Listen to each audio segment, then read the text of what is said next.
41장 조직적 헌금제도. 나는 고대 이스라엘 백성들을 돌아보라는 지시를 받았다. 하나님께서는 빈부를 막론하고 그분께서 번영케 하신 대로 그들 모두에게 희생제물을 드리도록 요구하셨다. 가난한 사람들은 부한 형제들이 가진 것과 같은 재산을 소유하고 있지 못하다고 해서 면제되지 않았다.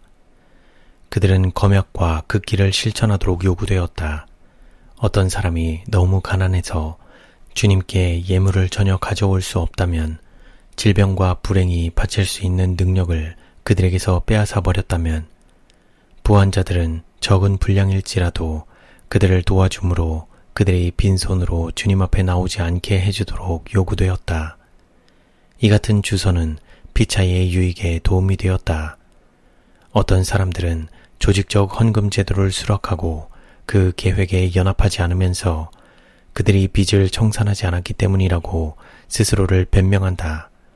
그들은 먼저 사람에게 어떤 빚도 지고 있지 않아야 한다고 주장한다. 그러나 그들이 빚을 지고 있다는 사실이 그들을 의무에서 면제시켜 주지는 않는다. 나는 그들이 가이사의 것은 가이사에게, 하나님의 것은 하나님에게 돌려드려야 할 것을 보았다.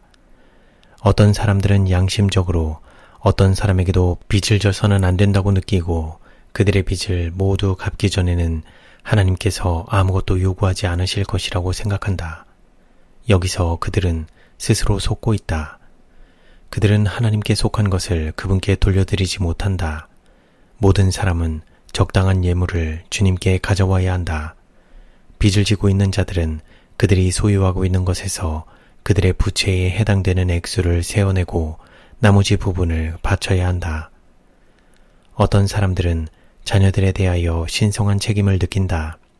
그들은 각 자녀에게 일정한 몫을 주어야 하므로 하나님의 사업을 돕기 위하여 재물을 지출할 수 없다고 생각한다. 그들은 자녀들에 대하여 책임이 있다는 것을 구실로 삼는다. 이것이 옳을지는 모른다. 그러나 그들의 첫째 되는 의무는 하나님께 대한 것이다. 가이사의 것은 가이사에게, 하나님의 것은 하나님께 돌려드려라.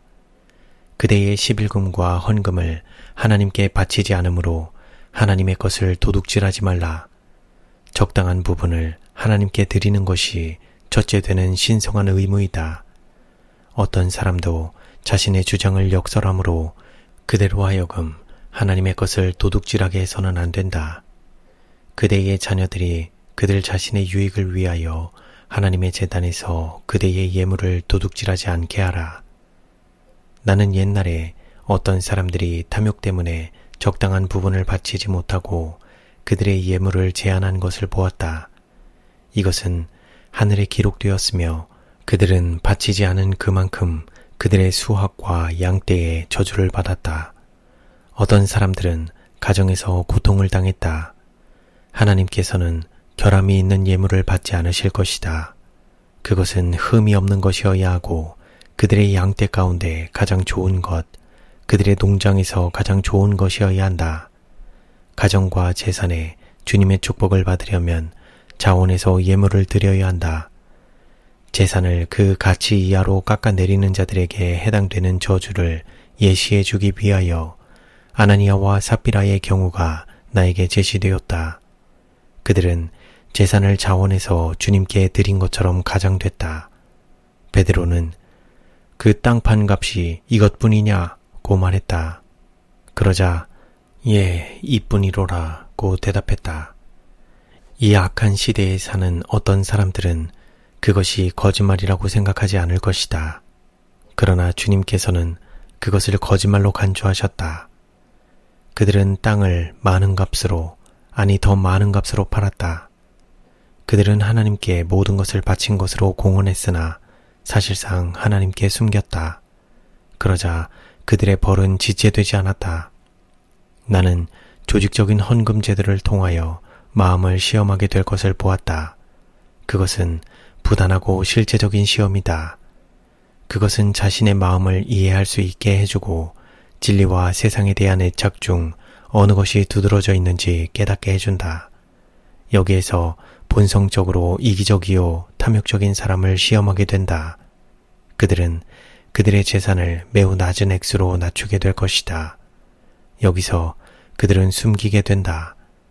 천사는 여호와의 일을 태만히 하는 자는 저주를 받을 것이요 라고 말했다. 천사들은 품성의 개발을 주시하고 있다. 그런 자들의 행동은 하늘의 사자들을 통하여 하늘로 전달된다. 어떤 사람들은 이런 일로 하나님의 심판을 받게 되며 그들의 수입은 예상 이하로 떨어진다. 흩어 구제하여도 더욱 부하게 되는 일이 있나니 과도히 아껴도 가난하게 될 뿐이니라. 구제를 좋아하는 자는 풍족하여질 것이요 남을 윤택하게 하는 자는 윤택하여지리라. 모든 사람은 이 사업에 흥미를 가지라는 요구를 받고 있다. 담배와 차와 커피를 사용하는 자들은 그들의 우상을 버리고 그 돈을 주님의 보고에 넣어야 한다. 어떤 사람들은 하나님의 사업을 위하여 어떤 희생도 하지 않고 하나님께서 그들에게 요구하시는 바에 무감각한 상태가 되어 있다. 매우 가난한 사람들 중 어떤 사람들은 이 같은 자국물들을 스스로 버리기 위하여 가장 고투를 겪게 될 것이다. 하나님의 사업이 재정 문제로 어려움을 당하고 있다고 해서 이와 같은 개인적 희생을 요구하는 것은 아니다. 모든 사람의 마음은 시험을 받고 모든 품성은 개발될 것이다. 하나님의 백성들은 원칙 위에서 행동해야 한다. 산 원칙이 생애에 실천되어야 한다. 사람이 어찌 하나님의 것을 도적질하겠느냐. 그러나 너희는 나의 것을 도적질하고도 말하기를 우리가 어떻게 주의 것을 도적질하였나이까 하도다. 이는 곧 11조와 헌물이라. 너희 곧 온 나라가 나의 것을 도적질하였으므로 너희가 저주를 받았느니라. 만군의 여호와가 이르노라. 너희의 온전한 11조를 창고에 들여 나의 집에 양식이 있게 하고 그것으로 나를 시험하여 내가 하늘 문을 열고 너희에게 복을 쌓을 곳이 없도록 붙지 아니하나 보라. 만군의 여호와가 이르노라. 내가 너희를 위하여 황충을 금하여 너희 토지 소산을 멸하지 않게 하며 너희 밭에 포도나무의 과실로 기한전에 떨어지지 않게 하리니 나는 이 성경절이 집회에서 잘못 적용되어 이야기하고 기도해 온 것을 보았다. 이 예언은 특별히 마지막 때에 적용되어 하나님의 백성들이 그들의 재산의 일정한 부분을 주님께 자원해서 바치는 헌물을 드려야 할 의무를 가르쳐준다.